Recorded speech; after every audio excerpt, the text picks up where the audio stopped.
Sobat ID Cabang Jember, jumpa dengan saya Dr. Pipit Wulandari. Saya adalah dokter spesialis jantung di Rumah Sakit Dr. Subandi Jember dan juga staf pengajar di Fakultas Kedokteran Universitas Jember. Pada kesempatan kali ini saya akan mengulas terkait beberapa pertanyaan seputar bagaimana cara menjaga jantung agar tetap sehat. Namun sebelum itu jangan lupa like, subscribe, dan share channel ini dulu ya.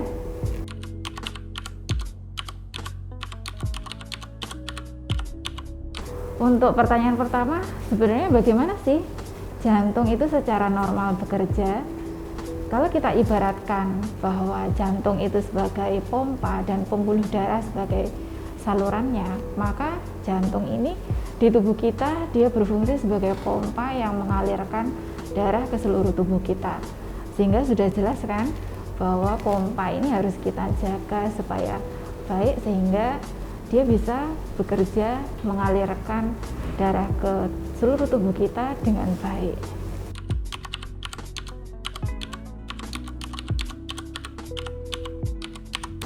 Secara anatomi, bagaimana struktur jantung itu terbentuk? Untuk jantung ini sendiri kita bisa secara umum bagi menjadi 3 ya, ruang jantung dan katup jantung, kemudian pembuluh darah epikardia. Mari kita lihat untuk ruang-ruangan jantung.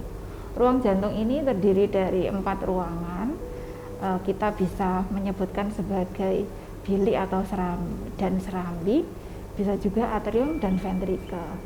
Nah, ruangan-ruangan ini yang dia akan memberikan transit sementara darah di dalam tubuh, kemudian dipompakan ke seluruh tubuh atau ke paru-paru. Di dalam 4 ruangan ini juga ada 4 katup jantung yang masing-masing berperan sebagai pintu, di mana normalnya pintu ini akan sangat membantu untuk fungsi jantung, dan terganggunya pintu ini juga akan menyebabkan permasalahan di jantung. Berikutnya adalah pembuluh darah jantung. Nah, ini yang terpenting. Jadi jantung kita ini memiliki pembuluh darah yang memvaskularisasi otot-otot jantung atau miokard. Pembuluh darah jantung inilah yang harus kita rawat untuk memberikan kerja jantung yang optimal.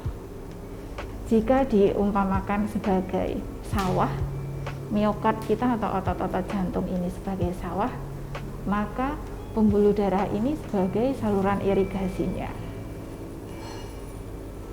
Jika saluran irigasi ini lancar, maka sawah yang dialiri oleh saluran irigasi ini tentu akan baik.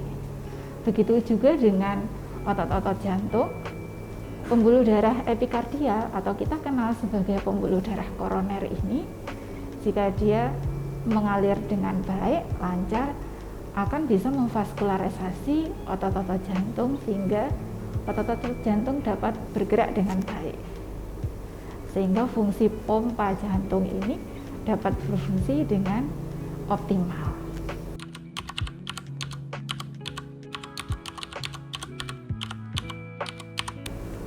Permasalahan apa saja sih yang bisa timbul terkait dengan jantung ini? Mari kita lihat berdasarkan beberapa bagian. Pertama, berdasarkan segmen usia, pada bayi dan anak-anak bisa juga memiliki permasalahan jantung. Nah, pada bayi dan anak ini tentu terkait dengan kelainan jantung bawaan. Kemudian terkait dengan masalah secara anatomi tadi, misalkan pada ruang jantung dan katup-katup jantung, jika terjadi masalah di katup jantung yang sempit, misalkan pada mitral stenosis atau ada kebocoran katup jantung atau mitral regurgitasi, maka ini akan berdampak pada kerja jantung juga. Lama-lama atau dalam jangka waktu tertentu, maka ruangan di ventrikel kiri atau ruang jantung ini akan terdampak dari kelainan jantung ini, kelainan katup tersebut, sehingga berdilatasi. Nah, jika ruang-ruang jantung ini berdilatasi, maka akan berpengaruh terhadap pompa jantung. Kemudian untuk permasalahan berikutnya terkait dengan jantung koroner. Nah, ini yang sangat banyak terjadi di masyarakat, bagaimana jantung koroner jika mengalami penyempitan atau penyumbatan, maka akan berdampak pada kerja jantung.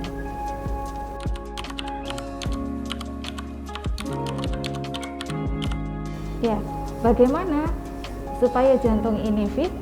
Maka berdasarkan permasalahan jantung tadi, pada usia bayi dan anak misalkan, maka kita sangat penting untuk melakukan screening terhadap adanya kelainan jantung bawaan.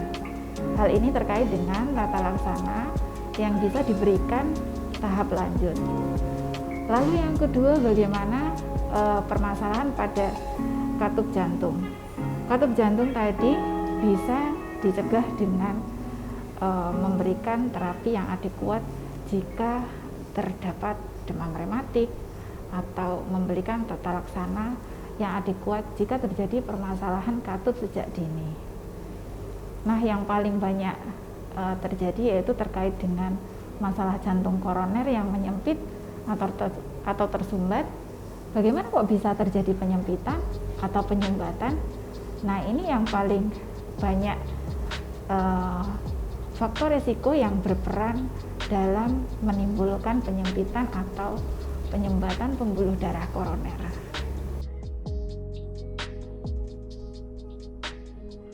Terkait dengan penyakit jantung koroner ini tadi, bagaimana suatu pembuluh darah koroner ini bisa menyempit atau tersumbat? Hal ini dipengaruhi oleh faktor-faktor risiko yang dapat menyebabkan kejadian kardiovaskuler atau penyumbatan pembuluh darah koroner. Faktor-faktor ini kita bisa bagi menjadi dua, yaitu faktor risiko yang dapat dirubah dan faktor risiko yang tidak dapat dirubah.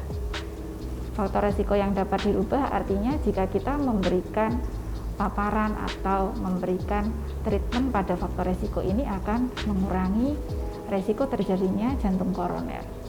Nah, kita lihat dulu apa yang tidak bisa dirubah. Yang tidak bisa dirubah misalkan usia yang lebih tua memiliki risiko paparan penyakit jantung koroner yang lebih tinggi. Laki-laki juga memiliki risiko yang lebih tinggi. Dan terutama yang ketiga adalah adanya riwayat keluarga yang memiliki sakit terkait dengan pembuluh darah, misalkan stroke, serangan jantung sebelumnya, diabetes, hipertensi. Untuk faktor risiko yang dapat dimodifikasi, beberapa di antaranya adalah adanya pada seseorang itu penyakit hipertensi, adanya kencing manis atau diabetes mellitus, adanya dislipidemi, kemudian adanya kebiasaan merokok atau minum alkohol, kemudian kebiasaan hidup yang tidak sehat atau kurang olahraga. Faktor risiko yang pertama yaitu hipertensi. Bagaimana kita mengontrol hipertensi ini? Pilar untuk tata laksana hipertensi ini adalah dengan perubahan pola hidup. Kemudian dengan pengaturan makan ya, dengan pengaturan pola makan, kemudian olahraga, pola aktivitas, kemudian menjaga berat badan ideal, olahraga, stop merokok, dan menghindari stres.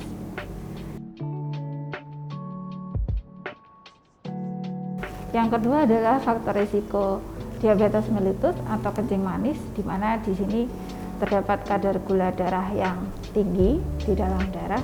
Bagaimana cara mengaturnya? Yaitu dengan mengatur pola makan, kemudian pola aktivitas kembali yang diatur, dan berikutnya adalah dengan kontrol obat-obatan anti diabetes. Untuk faktor risiko yang ketiga yaitu dislipidemi atau ketidakseimbangan kadar lemak di dalam darah kita.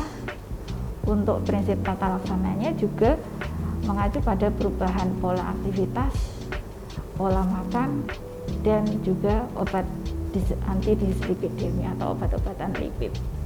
Dapat kita simpulkan bahwa dari ketiga faktor resiko yang disebutkan ini, pola aktivitas dan pola makan memiliki peran yang signifikan dalam menurunkan tensi, dalam menurunkan tekanan tensi atau tekanan darah ya tadi, kemudian juga gula darah, dan menurunkan atau menyeimbangkan kadar lipid dalam darah. Oke sahabat ID, demikian penjelasan dari saya kali ini. Semoga kita selalu sehat. Nah, untuk selanjutnya kita mau membahas topik apa di channel YouTube ID Jember Official? Silahkan tulis saran dan masukan di kolom komentar di bawah ini. Terima kasih sudah menonton. Jangan lupa like, subscribe, dan aktifkan notifikasi di video ini agar kamu menjadi yang pertama mengetahui video kita selanjutnya.